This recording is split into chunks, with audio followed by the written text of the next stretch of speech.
You've already sort of cited examples that the task force looked at very closely.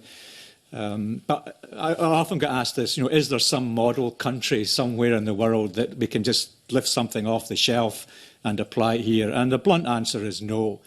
Every country has its strengths and weaknesses and is on a journey and has its own history and culture and tradition and ways of doing things. So you really have to take responsibility yourself as a country to chart your own course within international human rights law and learning as much as you can from other countries. But taking responsibility yourself is something that I think needs to be recognised.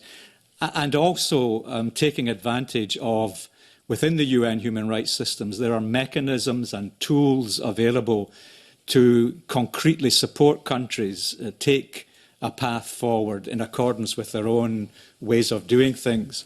And as I say, I work very much within the UN human rights system, so that you've been talking about indicators before.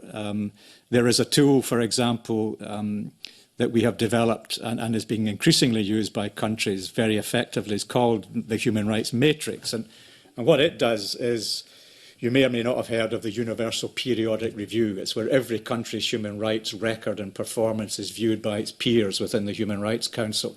And it's based on information that comes from the countries themselves, from the UN human rights system, from civil society.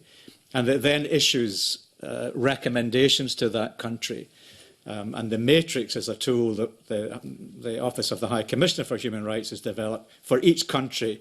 It takes these recommendations, which are all based on treaty obligations, clusters them into thematic areas so that you can sort of translate them into what terms you're more familiar with, aligns them with the Sustainable Development Goals, where the crossovers are very, very relevant, and then enables parliaments, governments and civil society to track the progress and implementation.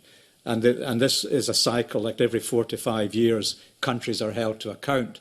And so the progress indicators are very much there in front of their peers that they will be held accountable for as part of this cycle. So that there's ways and means within the UN human rights system that you can use the mechanisms and tools to add strength to your own way forward, learning from other countries, but also leading and taking that responsibility of leadership. And in Scotland, in comparison with many other countries that I've worked in, really we have the responsibility, because there is so much space within Scotland to have these sorts of discussions, to do innovative things, to break ground and actually take a leadership role that other countries can not copy us, but look with interest, as in fact they are in many respects. So,